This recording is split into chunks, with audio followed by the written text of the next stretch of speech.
Hello my co-hosts, hope you're all doing well. I'm your host Tyrannosenpai and welcome to today's video. It's safe to say that indie animations have officially taken the internet by storm. In a world oversaturated with generally mediocre or downright bad animated shows, indie animators have tapped into a niche that people have been seeking out for years. Some indie projects have even made it into actual streaming services. But here on the channel, we talk about dinosaurs.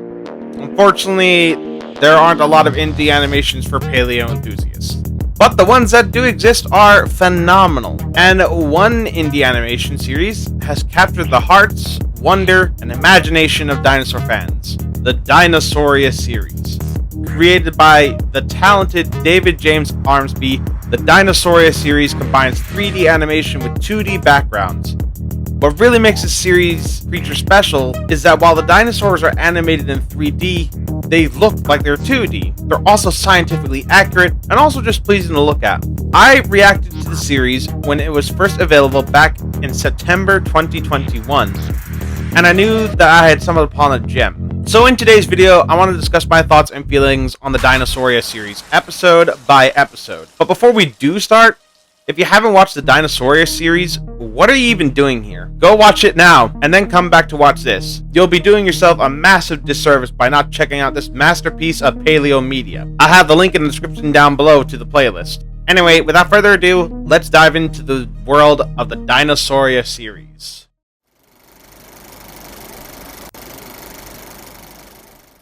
What a way to start a series, and also quite possibly one of the most shocking entries in the series. Immediately you are greeted with an amazing color palette.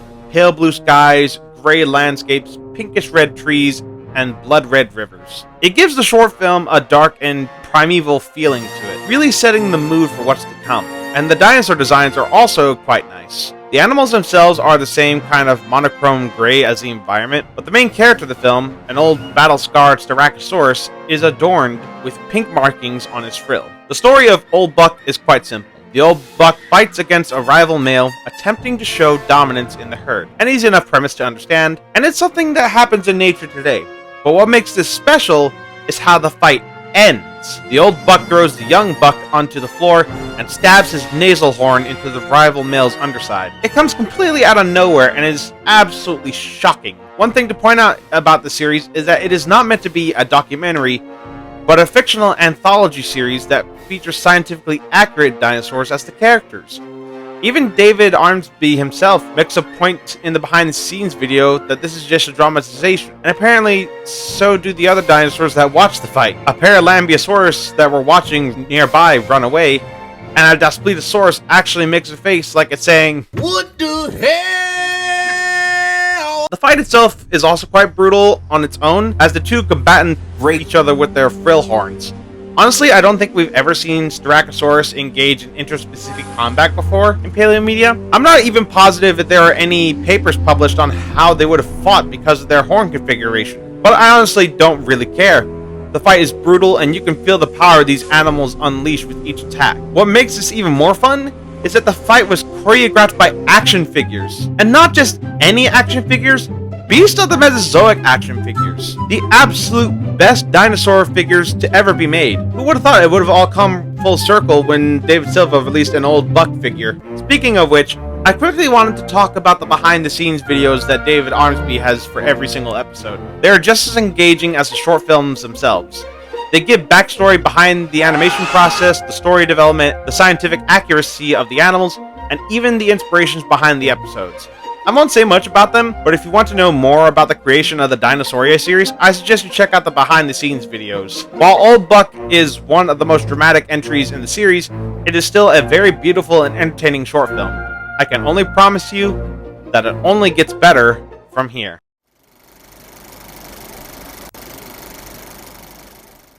Our Frozen Past is definitely the most tense and suspenseful short film in the series. It starts with a mother Troodon leaving her two chicks in their den to explore the land. I will say I am always hyped to see dinosaurs in the snow, even though it may not have covered the ground like this during the late Cretaceous period. As she passes a herd of Pachyrhinosaurus, she stops in the forest and mimics the sound of icicles falling from a tree and landing in the snow. This brings up a rather interesting topic: mimicry in dinosaurs. dinosaurs. While we don't know the exact vocals dinosaurs made, vocal mimicry is an entirely different kettle of fish. This isn't the first time that this sort of behavior has been demonstrated in paleomedia.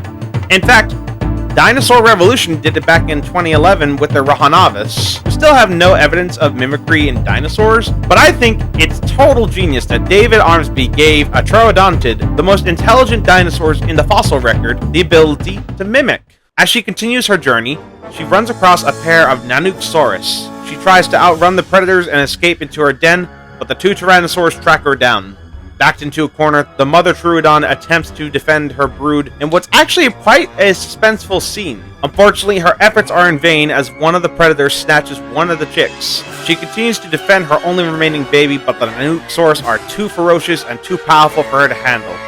Her only remaining chick tries to hide behind a rock outcropping just inches away from the Nanooksaurus' jaws. The whole scene gives me major Lost World Jurassic Park vibes, namely the trailer attack. With her last baby trapped and unable to deter the Nanooksaurus, the mother Troodon screeches loudly, mimicking the cry of the baby Pachyrhinosaurus she heard earlier. Luckily for her, the plan works and the herd chases the predators away. We then finally see that the baby Troodon survived, as the mother takes a moment to teach it mimicry as they search for a new home. This short film is very much on the speculative side of things. Aside from the Troodon being able to mimic sounds, there's also the matter of the woolly Pachyrhinosaurus, which I don't think was ever accurate, and the Nanooksaurus being white. But I honestly don't care about the legitimacy of these things, as they all make for unique portrayals of these animals. Even David Armsby says that these are creative liberties and that they were made for the short film. It goes without saying that Our Frozen Past is definitely my second favorite entry in the Dinosauria series. It's super suspenseful, the dinosaur designs are unique, and the story is so well crafted.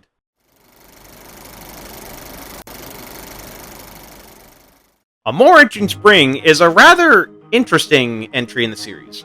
For one thing, the background looks very much like a parcel, and the animation starts out looking like a paleo art sketch or watercolor. The visuals are definitely the most unique in this particular short film. It starts at the beginning of the mating season with a mixed herd of Parasaurolophus and Corythosaurus led by a male Lambeosaurus. As members of the herd pair up, the Lambeosaurus finds his own mate in the jaws of a Gorgosaurus, very much dead. As the mating season continues, more dinosaurs begin to pair up. Throughout all this, the Lambeosaurus continuously calls out in hopes of attracting a new mate, but his efforts seem in vain.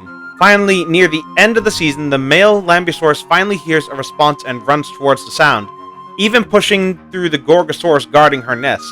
He finally meets with the female he heard, and the two become a breeding pair, resting on their perch by their nest. Unlike Old Buck, A More Itching Spring struck the perfect balance between dramatization and realism. While I do feel the Lambeosaurus is a bit anthropomorphized, the animals do still display realistic behaviors. When we see the Gorgosaurus at first, we assume it's just another mindless carnivore like we often see in the movies. But halfway through, we see that the Gorgosaurus only killed the female Lambeosaurus as a gift for a mate. And when we see the Gorgosaurus again, all she does is try to defend her nest from the Lambeosaurus, and then later check on her eggs to see if they're safe. This is honestly one of the best depictions of tyrannosaurs and carnivores in general. They aren't monsters. They're just animals that live their lives like everyone else. The creature designs in this are also well thought of. The colors of the male and female Corythosaurus are based on mallards. One of the Parasaurolophus has a dent in its back in reference to one of the fossils that was found. The Chasmosaurus has speculative quills on its tail like Psittacosaurus. And we actually get to see the colors of Lambeosaurus this time, since the last time we saw them was in the monochrome gray colors of Old Buck. While this short film is rather mid when compared to the other entries, it is still very much a beautiful story.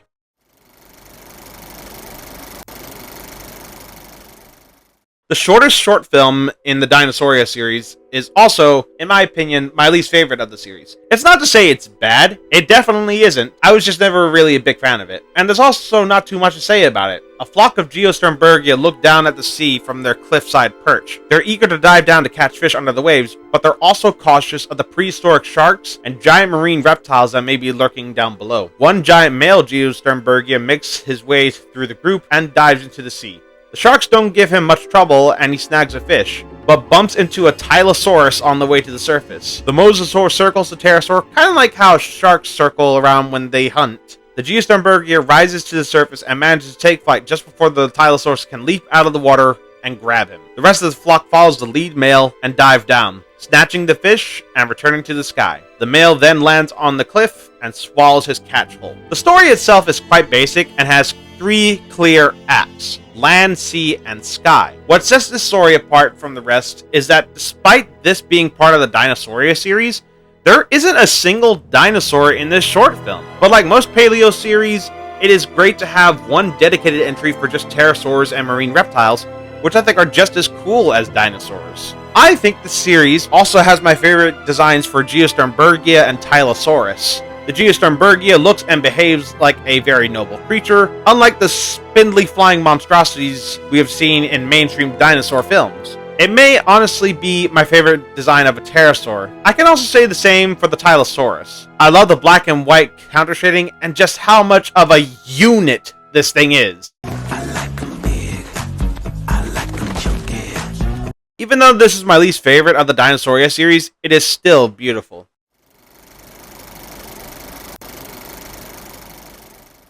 Hands down, this is my all-time favorite short film in the series. I've been talking about spoilers throughout the review, but if you haven't watched the Dinosauria series and you made it this far, stop watching this and go check this series out. But if you have seen it, let's continue on with The Last Tyrant. This is the only entry that takes place in 2 different fossil deposits found in Montana and Texas. It opens with a semi-arid landscape with a herd of Alamosaurus lumbering the plains. This is the only film in the series that shows sauropods, and they are absolutely graceful in this shot. Also, much like Old Buck, the landscape and the animals are all monochrome, but instead of gray, it's a lovely golden brown, and the skies are a beautiful shade of blue, truly picturesque. We then travel to a watering hole in Hell Creek. 2 male Pachycephalosaurus are competing for mating rights, Struthiomimus are sitting on their eggs, and Montosaurus drink from the river, and a mother Triceratops nuzzles her calf. Also a tiny fictional bird. This shot alone looks like something from a paleo art painting.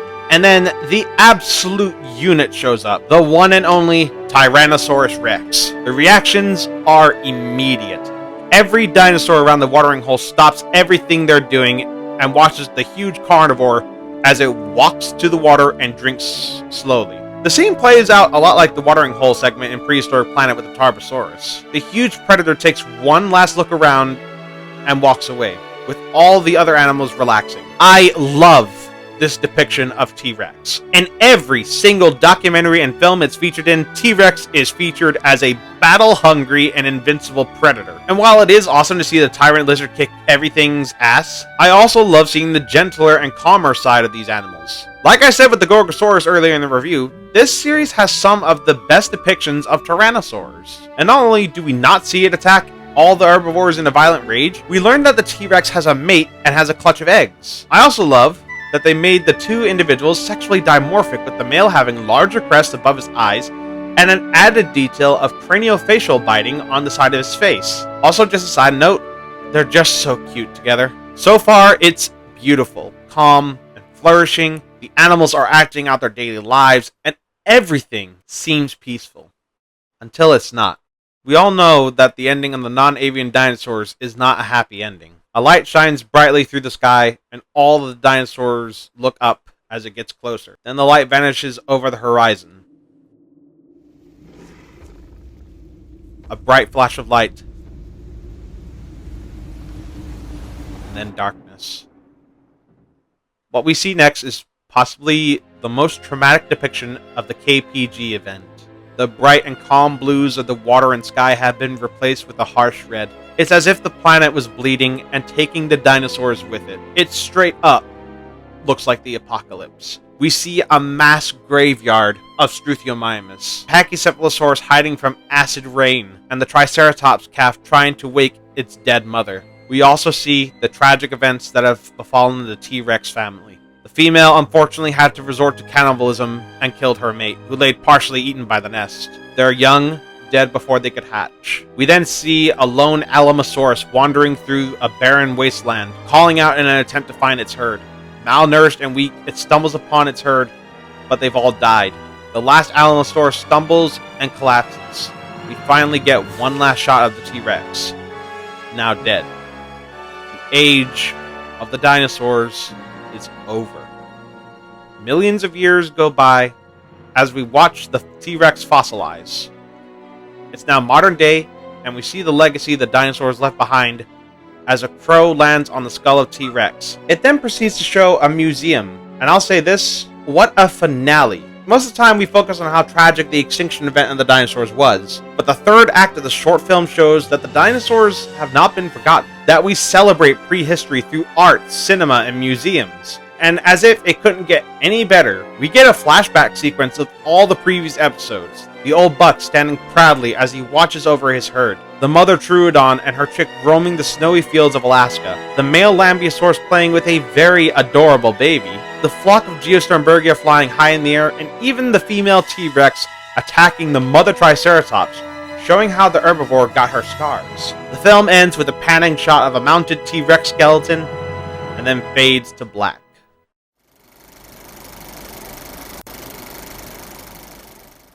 I don't think I need to explain myself when I say that the Dinosauria series is by far one of the best pieces of paleo media ever released. Right up there with Prehistoric Planet, Walking with Dinosaurs, and even Jurassic Park. The landscapes are eye-catching, the stories are well told, the creature designs are next level, and the animation is truly stellar. If I only had one complaint about the series, it's that I wish there were more, but that could also be a positive. And David Armsby isn't done with dinosaurs, as his latest series, Sauria, has released 2 of its 3 short films, all of which are awesome, and all of which I'll review when they're all available. While there may not be much of a variety when it comes to indie dinosaur short films or series, if you're looking for a high-quality series with fantastic animation and stories that also happen to have dinosaurs as the main characters, I strongly recommend the Dinosauria series. But now, it's time to end the video. So, if you enjoyed it,